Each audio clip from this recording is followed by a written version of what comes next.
जब रतन टाटा का अपमान हुआ और फिर उन्होंने पूरी दुनिया को जवाब दिया, एक ऐसी कहानी जो आपकी सोच बदल देगी। जिंदगी में दो तरीके के लोग होते हैं। पहला वो जो अपमान के बाद टूट जाता है और दूसरा वो जो उसी अपमान को अपनी सबसे बड़ी ताकत बना लेता है। आज मैं आपको भारत के एक ऐसे इंसान की कहानी सुनाने जा रहा हूँ जिसका मजाक उड़ा गया, जिसे कहा गया कि तुमसे कार बिजनेस नहीं हो पाएगा, लेकिन कुछ ही साल बाद उसी इंसान ने ऐसा कदम उठाया कि पूरी दुनिया हैरान रह गई। ये सिर्फ रतन टाटा की कहानी नहीं है, ये हर उस इंसान की कहानी है जिसे कभी किसी ने छोटा समझा। और ये वादा करता हूं, इस वीडियो के खत्म होने तक अपमान को देखने का नजरिया ही आपका बदल जाएगा। 1990 का दशक था। भारत बदल रहा था, नई कंपनियां आ रही थी, लोगों के सपने बड़े हो रहे थे। रतन टाटा का भी एक सपना था कि वो चाहते थे कि भारत में एक ऐसी कार कंपनी हो जिसे हर एक भारतीय गर्व से कहे कि यह भारत की कंपनी है। यही सपना था टाटा इंडिका का। पूरी कंपनी ने दिन रात मेहनत की, करोड़ों रुपए लगाए, उम्मीदें आसमान पर थी। लेकिन जब कार लॉन्च हुई तो उसी उम्मीदों के मुताबिक सफलता नहीं मिली।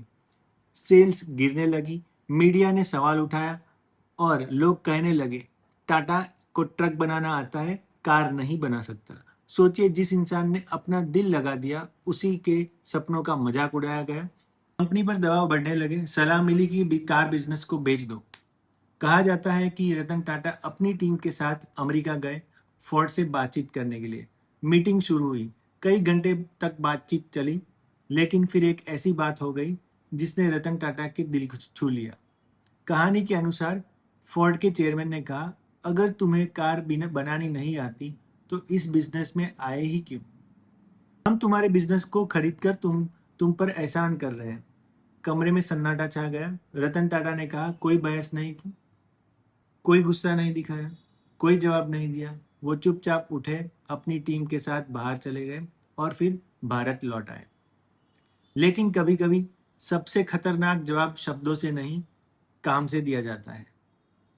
भारत लौटने के बाद अगर वो चाहते तो हमेशा के लिए कार बिजनेस को बंद कर सकते थे, लेकिन उन्होंने एक ऐसा फैसला लिया कि अब पीछे नहीं हटना है। पूरी टीम फिर से जुट गई। इंजीनियर्स ने दिन रात काम करने लगे, गलतियों में सुधार किया, नई सोच लाई गई। धीरे धीरे टाटा मोटर संभलने लगी। हर सफलता एक सबक बन जाती है। यही फर्क होता है हार मानने वाले में और इतिहास बनाने वाले में। इतिहास पलट गया।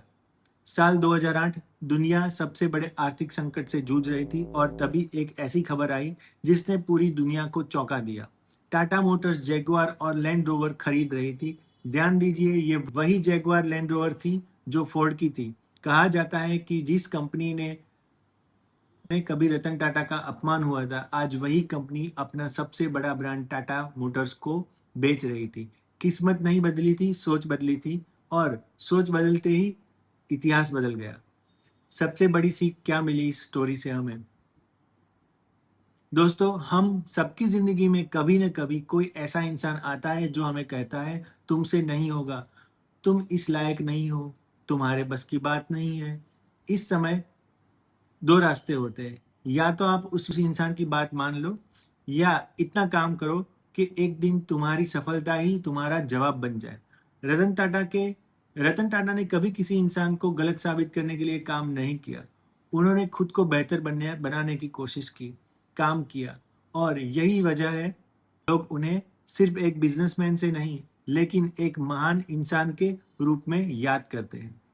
अगर आपकी जिंदगी में कोई आपका मजाक उड़ा रहा है तो दुखी मत होइए। हो सकता है भगवान आपको भी एक ऐसी कहानी लिखने के लिए मौका दे रहा हो जिसे दुनिया सालों तक याद रखे। सीख दोस्तों, हम सबकी जिंदगी में कभी न कभी कोई ऐसा इंसान आता है जो कहता है तुमसे नहीं होगा, तुम इस काम के लायक नहीं हो, तुम्हारे बस की बात नहीं है। उस समय दो रास्ते होते हैं, या तो आप उस इंसान की बात मान लो, या इतना काम करो कि एक दिन तुम्हारी सफलता ही तुम्हारा जवाब बन जाए। रतन टाटा ने कभी किसी इंसान को गलत साबित करने के लिए काम नहीं किया। उन्होंने खुद को बेहतर बनाने के लिए काम किया, और यही वजह है कि आज हम उन्हें सिर्फ एक बिजनेसमैन से नहीं बल्कि एक महान इंसान के रूप में याद करते हैं। अगर आज आपकी जिंदगी में कोई ऐसा इंसान है जो आपका मजाक उड़ा रहा है, तो दुखी मत होइए। हो सकता है भगवान आपको भी एक ऐसी कहानी लिखने के लिए मौका दे रहा हो जिसे दुनिया सालों तक याद रखे। अगर इस कहानी ने आपकी सोच में एक भी बदलाव लाया है, तो इस वीडियो को लाइक ज़रूर करें। और अगर आप ऐसी ही कहानियाँ सुनना चाहते हो जो सिर्फ पैसा कमाने में नहीं बल्कि ज़िंदगी जीना सिखाए, तो पैसा और पीस को ज़रूर सब्सक्राइब कीजिए। यह अपमान हमेशा अंत नहीं होता है, कई बार वही इतिहास की शुरुआत होती है।